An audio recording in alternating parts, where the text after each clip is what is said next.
वो बड़ी तीव्र गति से चल रहा है। और जैसे ही वो नृत्य बंद हुआ, रेवत महाराज ने कहा, बोले ब्रह्मा जी मेरी पुत्री रेवती के लिए कोई सुंदर वर बताइए। तो ब्रह्मा जी ने कहा, बोले रेवत जी महाराज, यहाँ जो काल चक्र है ना, ये बड़ी तीव्र गति से घूम रहा है, और जितनी देर तुम यहाँ पर ठहरे हो उतनी देर में तो मनु बदल जाते हैं, युग बदल जाते हैं। बोले अब तो युग बदल गया। जब द्वापर युग आएगा उस समय शेष भगवान बलराम के रूप में अवतार लेंगे, वहां पर अपनी पुत्री का विवाह उनके साथ कर दें। तो जब रेवत महाराज लौट करके आए और जैसे ही युग का निर्माण हुआ, तो आज बलदाऊ भैया का विवाह रेवती के साथ हो गया। लेकिन ध्यान दीजिए, जो रेवती है ना वो सतयुग की है। कब की है? सतयुग की। और बलदाऊ भैया हैं द्वापर युग के। तो जो सतयुग में लोग होते थे ना वो बहुत लंबे चौड़े होते थे।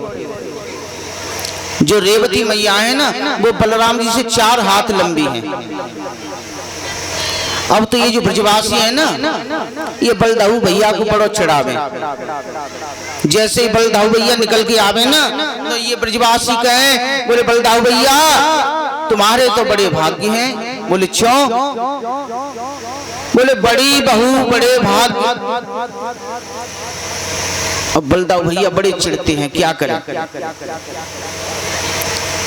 एक दिन बलदाऊ भैया को जो है गुस्सा आ गई और अपना मूसल निकाला और रेवती के सर पर धर मारा, तो रेवती बराबर की हो गई। उसी दिन से रेवती मैया कभी बलदाऊ की बगल में खड़ी नहीं होती हैं। तो पता नहीं कब गुस्सा आ जाए अपना हल और मूसल निकाल ले। देखा होगा जितने भी बलदाऊ भैया के जो मंदिर हैं उनमें रेवती मैया दूर मिलेंगी आपको, पास में नहीं रहती हैं वो।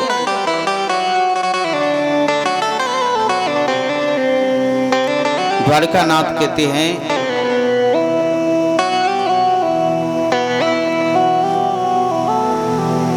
बोले विश्वकर्मा के द्वारा मैंने द्वारकापुरी का निर्माण करा लिया और बलदाऊ भैया का भी विवाह हो गया। बोले जब बलदाऊ भैया का विवाह हो गया तो अब हमारा भी विवाह होना बहुत जरूरी है।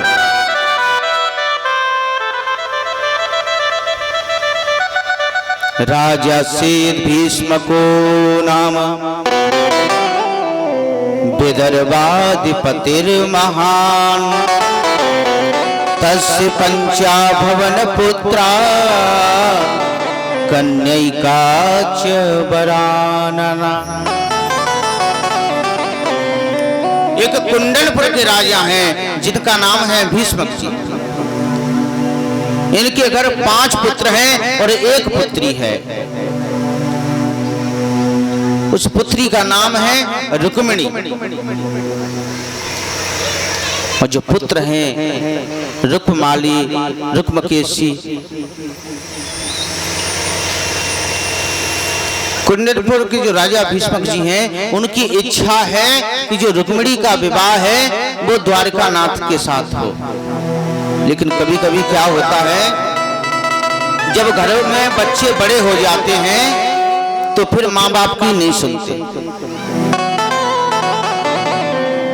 वैसे ही भीष्मक महाराज का जो बड़ा पुत्र है रुक्मी, उसने कह दिया, बोले पिताजी मेरी इच्छा तो ये है कि रुक्मिणी का विवाह जो मेरा मित्र है शिशुपाल उसके साथ हो। भीष्मक जी महाराज कहते हैं, बोले बेटा ये जो रुक्मिणी है ना ये साक्षात लक्ष्मी है, और जो लक्ष्मी है ना उसका विवाह सिवाय नारायण के और किसी दूसरे से हो नहीं। लेकिन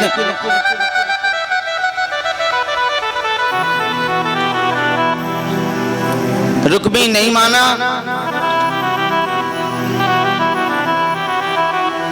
कहते हैं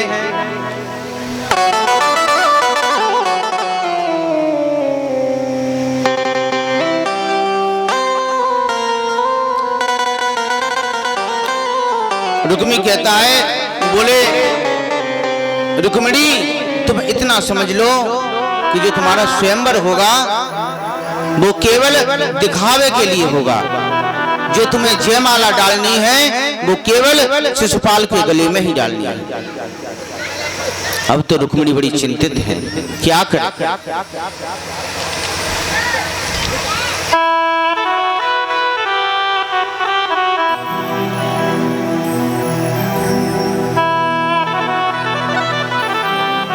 बोले गोविंद भगवान की जय हो।